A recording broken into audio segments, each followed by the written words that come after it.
Hans Frank, Hitler's conniving personal lawyer. He saw the law as a means to power. He twisted the legal system to sanction the Führer's crimes and enslaved a nation. I despise him. Under his tyrannical rule, millions of Polish Jews were sent to the gas chamber. Every Jew was a target for extermination. What turned a cultured lawyer into the monster known as the Butcher of Poland. Most people from my generation don't understand how over 70 years ago, a small group of Nazis could start a war that killed 60 million people. I want to find out, and to help me, I'm going to use playing cards. Today, they're used by both the military and law enforcement to help identify their targets. But nobody has ever put together a pack of cards for the most notorious group of killers in history.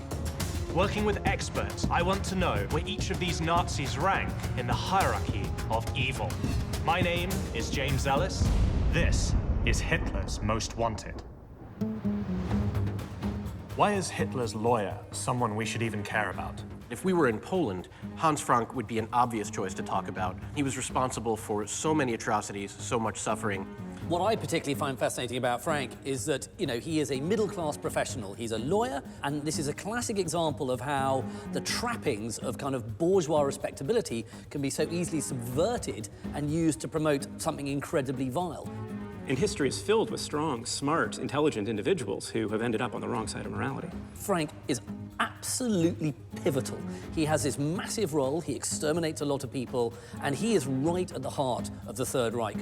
Despite all of that, why do the majority of people still not know who he is?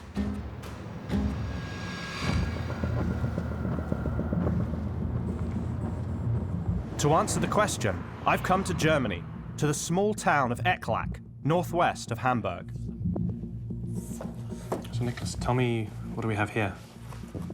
Some pictures. This first one is Hitler before he took over power in Germany. My father was his personal liar between, I would say, 28 and 33 of the last century. Author and journalist Nicholas Frank is the youngest of Hans Frank's 5 children. He's the only one among them to have denounced their father. And here you can see little Nicholas. And this kid is you? Yeah, that kid is me. How old are you here? 2 years. 2 years old. Yes. I hated this close. Hans Frank was appointed Governor General of Poland when the country fell to the Germans in 1939. Nicholas spent his first years as a witness to his father's rule over the occupied territory. And here's the King of Poland, my father, on the tower of the Wawel Castle. And this I hate especially, this picture. Why? Yes, because this direction was the ghetto, this direction was concentration camp, down in the streets, everywhere, the SS guards, and he was pretending here to be a peaceful, far-looking statesman. He knew exactly what he really was, the governor on a sea of blood.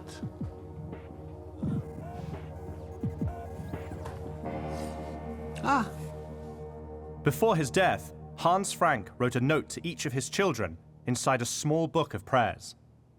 And here's the inscription. It was written on the 18th of September 1946. And what does the message roughly say? In most heartful love, he gives me this small prayer book, and he wishes me a very good life under the merciful guard of God. And how do you feel when you read it now? This is all lies. It's all lies. Why didn't he write, my dear beloved Nicky? I was a criminal. I am sure that I will get the death penalty. And it's right. Please have a little bit more civil courage, which I never had. Please lead quite a different life. Yours, Fatih, So you wish he'd admitted to his crimes and taken responsibility for his actions? Yeah. I despise him.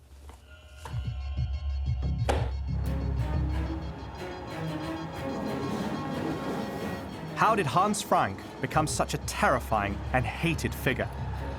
Not just to his own flesh and blood, but to a whole nation. To find out, I'm in Berlin, the city where Hans Frank first came to Hitler's attention. You have to be a certain way to get attracted to a movement like the Nazis. Yes. What was it about the Nazi Party that attracted Hans Frank? I mean, I think it's an excellent question in the sense that it's not an obvious home for a lawyer. No. The principle of National Socialism is precisely that people are not equal, and that what they say overrides the law. Yeah. Dr. Henning Grunwald is an expert on legal history during the Weimar Republic. I want to understand how Hans Frank became a Nazi and rose through party ranks. So what was the environment in which he became a lawyer? Well, it was the Weimar Republic, so a very politically fraught environment, and Frank, from his father, who was a failed lawyer, imbued him with attitudes that we would call quite clearly anti-Semitic. Hans Frank was born into a professional middle-class family, a very patriotic family. His brother was killed in action in World War I. Hans Frank himself joined the military after high school, but never saw action before the armistice was signed.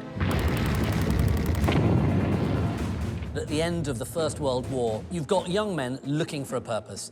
In many ways, they're rootless. They've come back from war, or they've just missed out on the war, but there's no obvious job for them to fall into. And then, of course, you've got the Treaty of Versailles, negotiated by the Allies, very much against Germany, really making Germany pay for that war.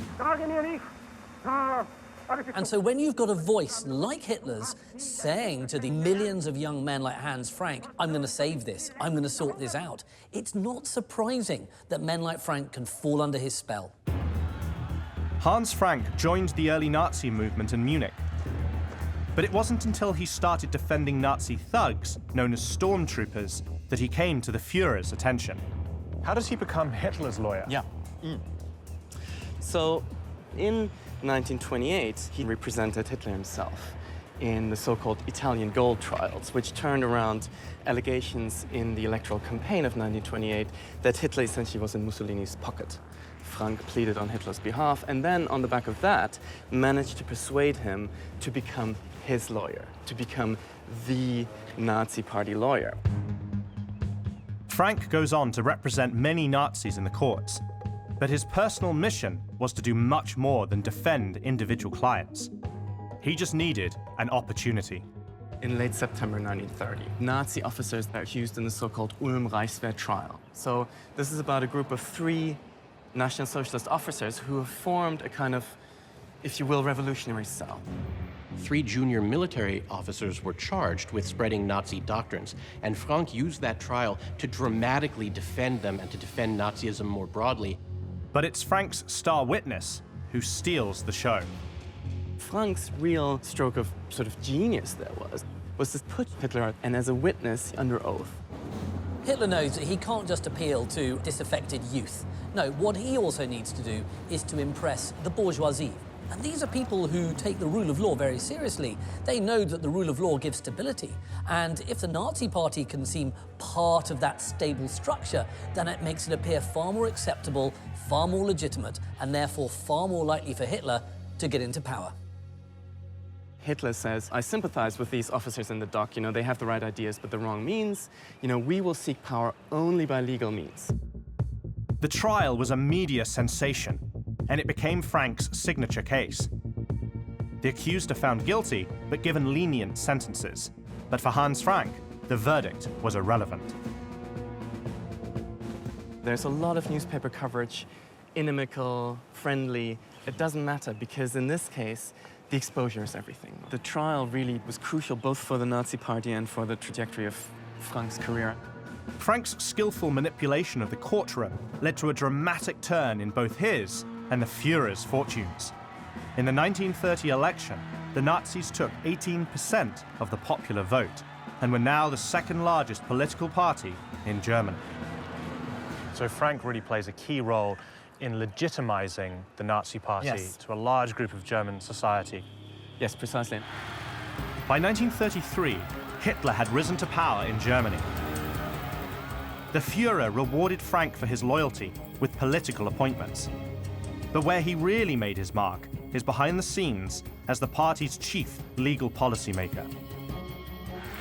Es ist daher Aufgabe des Rechts, diese, das Charakteristische des deutschen Lebens ausmachende und die schöpferische Wurzel aller deutschen Tat gewährleistende Rassensubstanz des deutschen Volkes mit aller Macht aller Welt gegenüber zu schützen. There are those who follow laws, and there are those who create and shape them. Individuals who follow laws tend to be moral, law-abiding citizens. Individuals that create and shape laws don't necessarily fall into that category. In fact, history is marred with evidence of individuals who have used their own power and their ability to create and shape laws to their own discretion, regardless of morality and ethics. One of Frank's first acts was to target so-called enemies in his own profession. It starts with the Jews that were evicted, quite literally, right, from the courthouses. You know, on the morning of 7th of April, the stormtroopers came and basically said, we will, you know, remove all Jewish lawyers. The names of more than 600 of those professionals are listed here. These people were driven out of the legal profession and ultimately murdered because they were Jews. Frank was central in driving them out and thereby facilitating their murder. So this to me really exemplifies the contempt that Hans Frank and the Nazis had for the law. Basically, he saw the law as a means to power. But for Hans Frank, this was just the beginning. The Jews in general are an object of Frank's policy who have to be destroyed.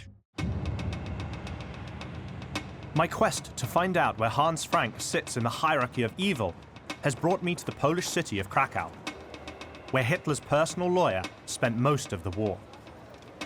What I've come here to explore is this. What happened to turn a man with an exceptional legal mind into the monster known as the Butcher of Poland? The Germans invaded Poland in September 1939, instigating the bloodiest military conflict in modern history.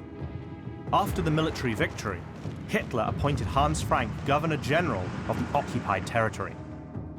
In a gesture that would foreshadow his despotic rule, Hans Frank moved into Wawel Castle, the former royal residence of Polish kings. It was right here that Hans Frank established himself as a pseudo-monarch, ruling over his Polish realm. Frank's first order of business was to implement Nazi racist doctrine.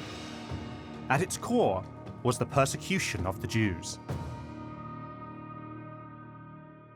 So is this part of the ghetto wall? This is the left part of the ghetto wall, yes. To learn how he accomplished this, I'm turning to historian Dr. Magnus Brachtken.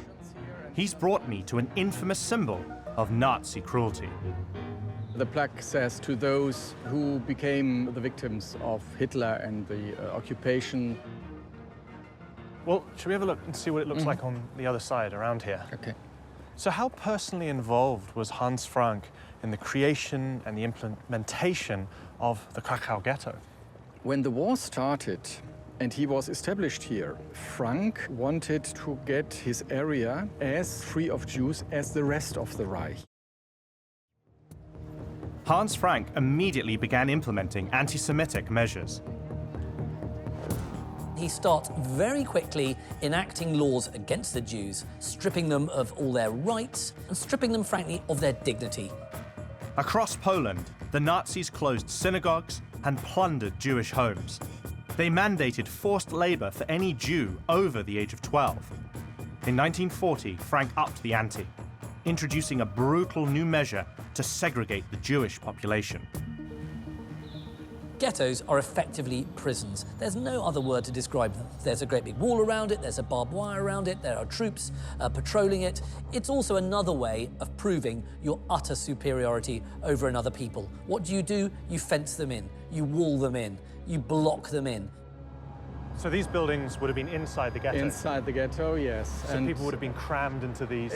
Yeah, and of course it's concentrated. You have the wall around it and you are not allowed to get out.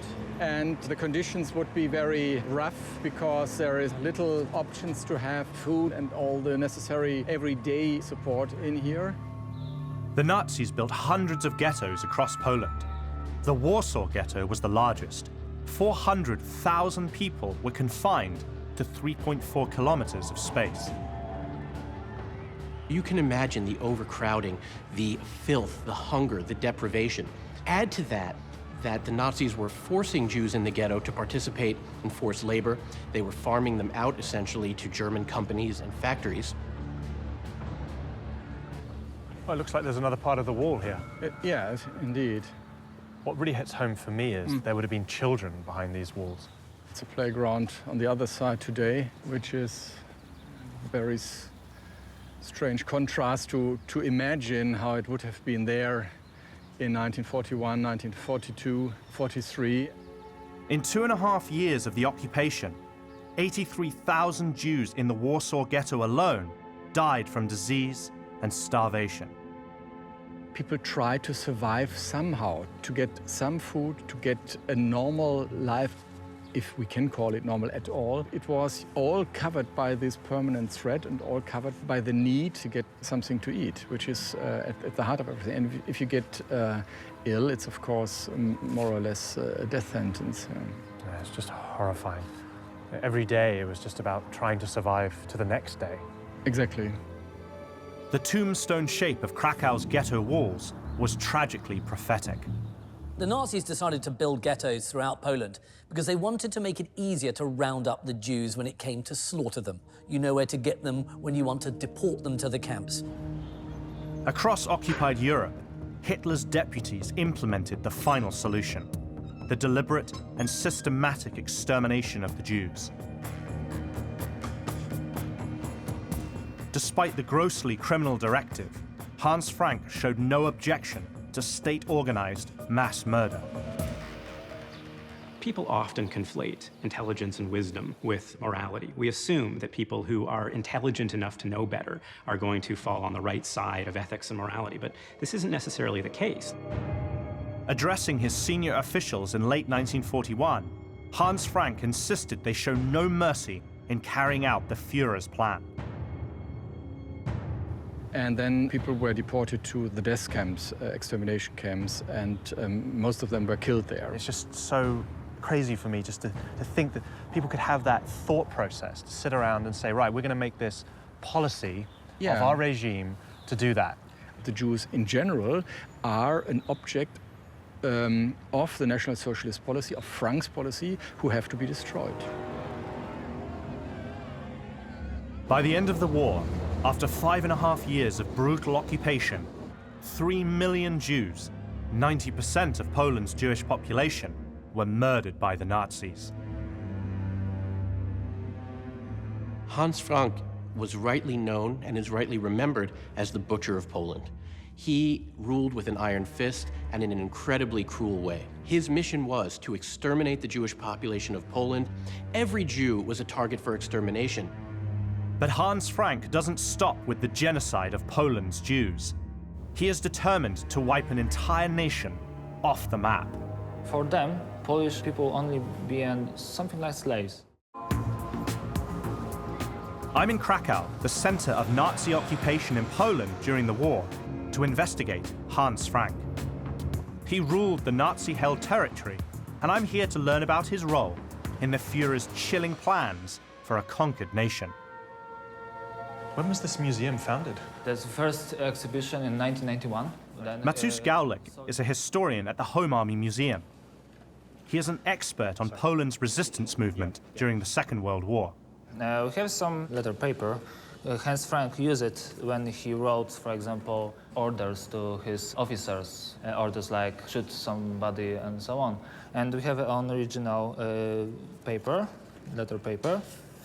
For example, you see Heil Hitler, Hans Frank is his signature.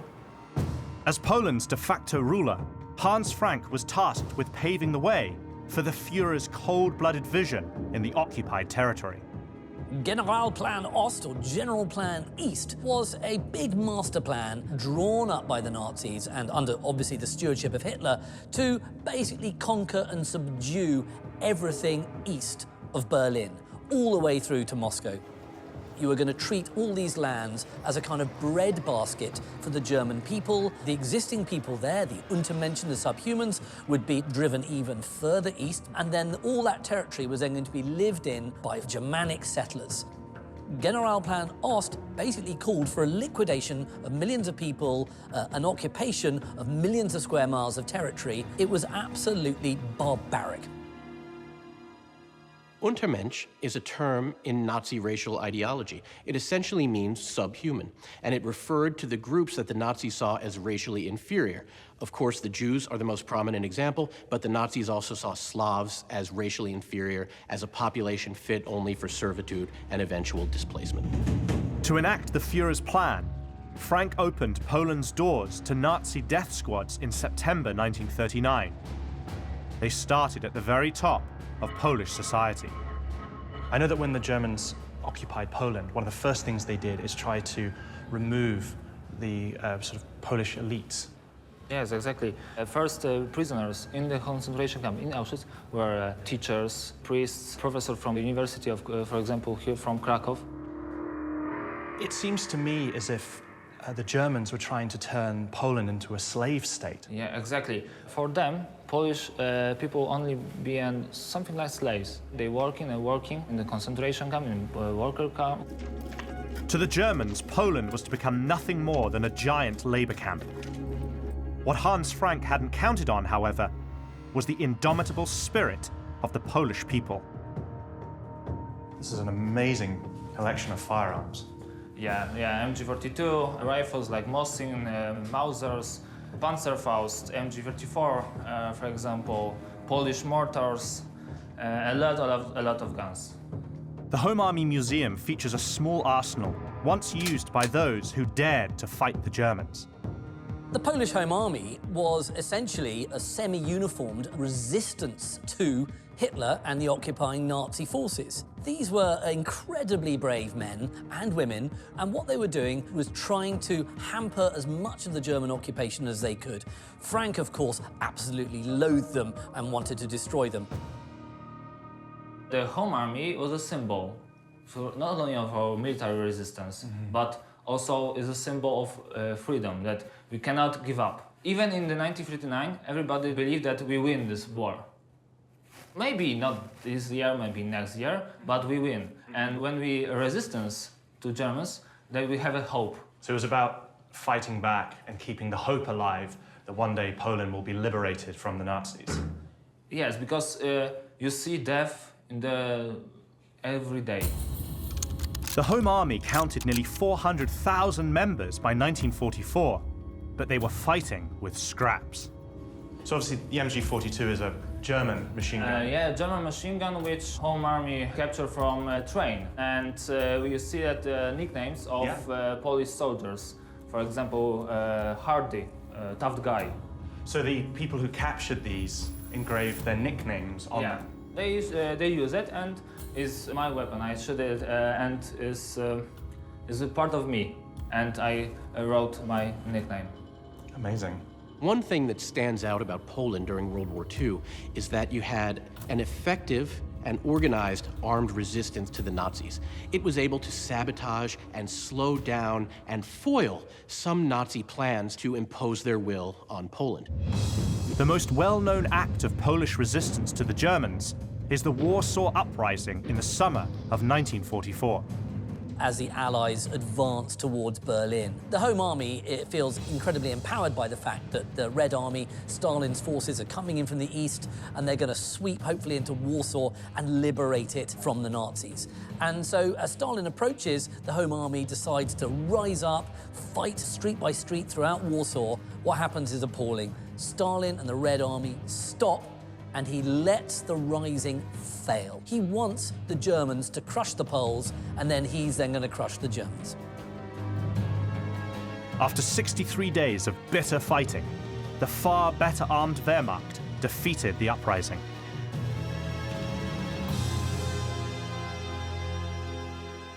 So how did the Germans respond to attacks by the Polish Home Army? I'll give you an example. When Polish resistance Home Army officer killed Polish actor who collaborate with Germans, they killed 150 people in Warsaw. 150 people? Yes. Because Polish resistance killed one actor. For one actor? Yeah. That's horrifying. The reprisals against those who dared to fight the Nazis were merciless. And even the very act of trying to stay alive could mean death. Here we have just little piece of pork fat. Yep. For that thing, I would go to Treblinka camp. You go to a death camp Yes. for just having Yes, pork fat? it was banned. On my mission to figure out where Hans Frank sits in Hitler's hierarchy of evil, I've come to the home of author Aleksandra Zubrotko-Janicka. She's written extensively on Polish women and daily life under the German occupation. Right, so I just ladle beans in here? We have to process them to mousse. I'm here to learn how Poles resisted Frank's brutal regime on the home front. But be careful for your fingers. I will. I'll try not to grind anything off. We're baking a cake with the same limited ingredients Poles had in the war, when food was strictly rationed by the Germans. And so they could grow the beans themselves, so it was very efficient to cook with beans. Gardening was very popular because everyone tried to grow veggies to eat them. Starvation was a huge problem. The Nazi policy of rationing food during the occupation of Poland was really a policy of starvation. It was a policy of genocide carried out through starvation, and it wasn't carried out equally. Using a food rationing system, the Nazis set out to starve the Poles. Non-Jews were given just enough food to keep them in chains. The Jews got the very worst of it. Their allotment of food wouldn't keep them alive for long. How many ingredients go into the cake? Just 3. Just 3 ingredients? Yes. Why so few? During wartime, there was a real struggle to get some elaborate ingredients. Life under Hans Frank became one long fight for survival. At harvest time, German troops went to the countryside to steal crops for export to Germany. Peasants were shot for not fulfilling their quota. The Poles turned to the black market to stay alive. They grew vegetables in secret or raised livestock in locations hidden from the Germans. People have an innate instinct to survive. In life and death situations, people may be willing to do things that they wouldn't normally be comfortable doing, things that may go against their moral code. So by making a cake like this, it's not only part of surviving, it's also part of resisting. Exactly. Thanks to Polish women who really smuggling those banned produce, people can eat, people can resist. So we have to mix egg yolks with our sweetener. Okay.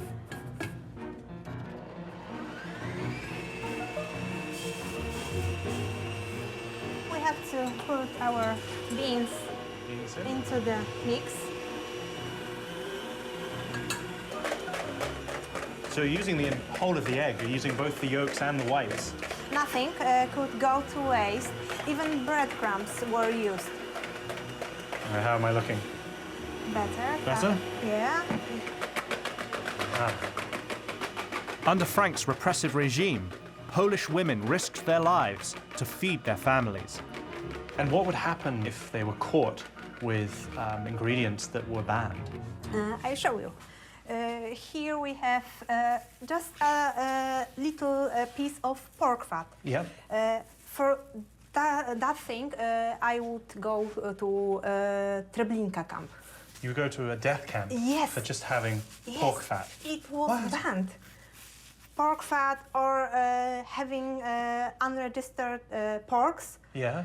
That was a capital offense. So it was a death sentence to be found with something like this in your possession? Yes, there are many examples of people that were taken out of a train and killed next to train. just on the side. Wow. It was awful, it was scary, but Poles always find a way. The only way that Poles could survive the harsh rationing imposed by Hans Frank was to rely on very creative strategies, usually devised by Polish women, to subvert and undercut the rationing system. This involved the black market, this involved smuggling. This was the only way for anyone to survive the forced starvation. That looks great.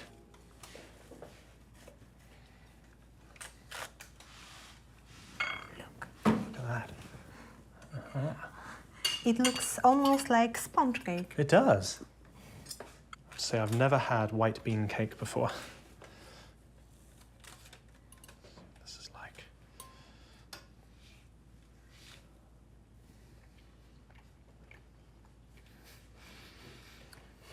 It's really good.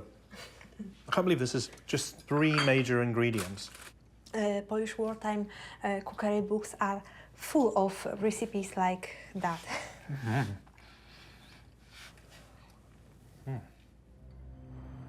Yet despite the efforts to subvert Nazi-engineered famine, hundreds of thousands of Jews and non-Jewish Poles died from starvation and disease during the war, and Hans Frank was the man who orchestrated it all.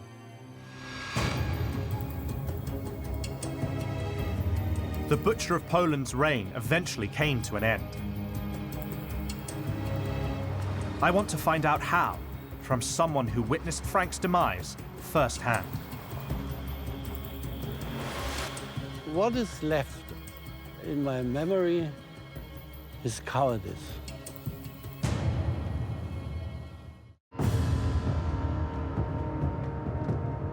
To complete my investigation into Hans Frank's story, I've returned to Germany to speak with his son once again.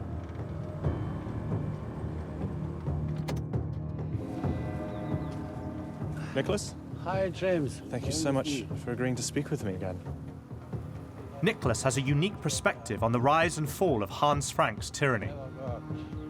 So he loved very much his office on the Wawel, the castle of Krakow, where all the former Polish kings were residing. And he was happy about his 111 uniforms. 111. And especially happy he was about his Mercedes, because his Mercedes has the same yellow light like Hitler's Mercedes had. The post of Governor General over occupied Poland conferred more than just power. It gave Hans Frank status and wealth. Despite his legal training, during his 5 years ruling over the Polish people, Frank flouted his ability to break the law, thinking nothing of stealing precious works of art and giving jewels robbed from Jews to his wife and mistress. Frank was spending an enormous sum of money to bring in fineries, riches. His wife was particularly drawn to furs. So they were buying luxuries, they were plundering wealth, to the point that Hans Frank's wife would even go shopping in the Krakow ghetto and try to get what she referred to as bargains from the very desperate population there. He became the king of Poland. And he was so happy. And he never cared about all the victims in his country. And when did you become aware of your father's crimes? It started when they arrested my father at our village in Upper Bavaria on the 4th of May, 1945. Yeah. If you want a measure of what kind of man Hans Frank was, you only have to see what he does when the Soviets reach the gates of Krakow, you know, his kind of medieval castle. He flees. As the Red Army closed in from the east, Hans Frank gathered his family, truckloads of stolen art, and hightailed it back to Germany. He hid out in the Bavarian Alps until he was arrested by the Americans and taken to Nuremberg to stand trial for war crimes. In the dock, he downplayed his knowledge of and role in the Holocaust. Frank spun fables at his trial in an attempt to keep himself alive. It's laughable that Frank didn't have personal, direct knowledge of exactly what was happening, not only in the ghettos that he created and oversaw, but in the death camps, 4 of which were in the territory of occupied Poland, of which he was the governor general. Instead of owning up to his heinous crimes, Hans Frank tried to pass off his behavior as the work of an evil alter ego. He told the psychiatrist in Nuremberg in his cell that he is sure that he himself is 2 persons. The one is a lawyer, the well-educated piano player, and the other is this ugly guy. And what do you think? He was just one person, one character, one mass murderer. So as far as you're concerned, there's absolutely no way that your father could not have known about all the atrocities that were being committed by the Nazis in Poland? Right. He knew everything. Also, my mother knew everything. They knew exactly what was going on every day, what was going on in the ghetto, in the concentration camp. What's the hardest part about being the son of Hans Frank?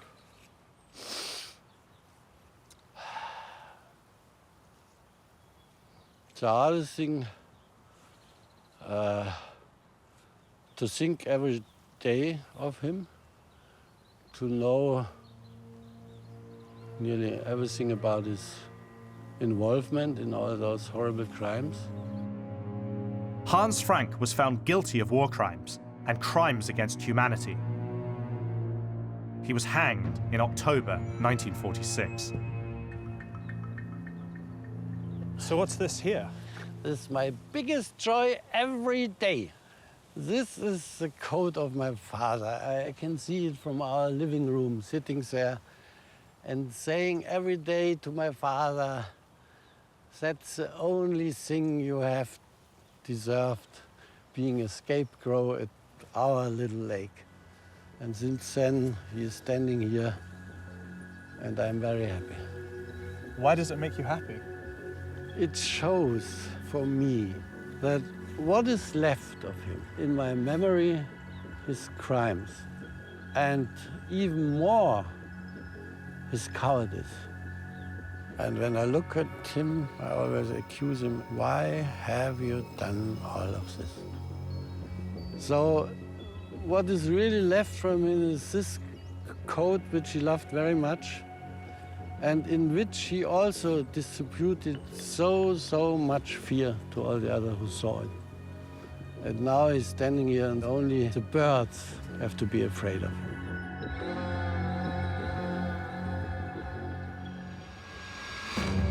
Now that I know Hans Frank's central role in the brutal and lengthy occupation of Poland, it's time to figure out where he stacks up in Hitler's hierarchy. You can slaughter them, lock them up, kill them, eradicate them. It doesn't matter. They're not human beings. My visits to Poland and Germany have helped me understand Hans Frank's role in the Third Reich.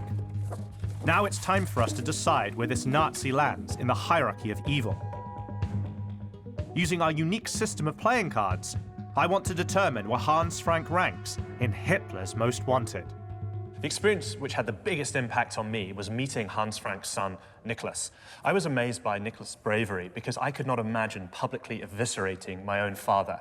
But in his case, he feels people need to understand his father's crime. In a very public, unvarnished, and raw way, Nicholas Frank is modeling what he thinks German society should do in general to grapple with the familial and the national legacy of the Nazi era. He has a message for subsequent generations and particularly for contemporary Germans. And that message isn't one of guilt or shame, it's responsibility. For Nicholas, disseminating his father's story is vital to confronting Germany's past and preventing the reoccurrence of the heinous crimes committed across Poland during the Second World War. Why was the Nazi occupation of Poland so brutal? The Nazis regarded Poland as their own backyard. It was their territory to do with exactly how they liked, And the people they lived there, they didn't really regard as people. They regarded them as being subhuman. Now, if you start, regarding another human being as being no better than a sheep or a pig or a cattle, then it's much easier to do with them exactly what you like. So you can slaughter them, lock them up, kill them, eradicate them. It doesn't matter. They're not human beings. I agree. Hans Frank's goals in Poland were to exterminate the Jews as quickly as possible and to enslave and deplace the ethnic Polish population. If you see these individuals as subhuman, then to some extent you don't even interpret the behaviors that you're committing against them as immoral, as a way to get around your own morality. A key player in the Führer's master plan for the East, Hans Frank warped the law to encourage persecution, enslavement, starvation, and genocide. You are all united in the fact that he was a central figure in the Nazi regime. But why do the majority of people know nothing about him? I think part of the problem is that very few people in Western Europe and in North America actually study and look at the experience of Eastern Europe and Poland in particular. I think that's a great shame, and I think that Frank is someone who we need to know a lot more about. The creation of the ghettos, the systematic starvation of the Polish people, and the state-sanctioned mass murder of the Jews were all overseen in the territory Hans Frank ruled. These atrocities place him well inside Hitler's circle of evil. What I'd like to do now is to come to some sort of conclusion as to where you think Hans Frank should rank in the Nazi hierarchy of evil. Anthony, you go first. Hans Frank, as a lawyer, played a large role in popularizing the Nazi Party, but he wasn't the only lawyer involved with doing that. As Governor General of occupied Poland, he was certainly central to the atrocities committed there, but he wasn't central to the leadership of the Reich. At the same time, we have to take into account the sheer brutality, the sheer suffering of his reign. I say he's number 20. Matt? On the one hand, I agree, he's just a lawyer. On the other hand, 3 million Jews and countless Poles died in Poland under his reign. I think he's more significant. I'm going to put him around 12. He destroyed millions of people. He ruled over a vast segment of the Third Reich with the utmost barbarity. For me, he's got to be in the top 10. I'm going to give him an 8. So the three of you have different views there in where you think he should rank. For me, it's quite simple. His fingerprints are on some of the worst Nazi atrocities. He has the blood of millions on his hands. I therefore rank him at number 10. He is the Queen of Hearts. Though he was well trained to know right from wrong, Hans Frank was nothing more than a vicious thug and a remorseless thief.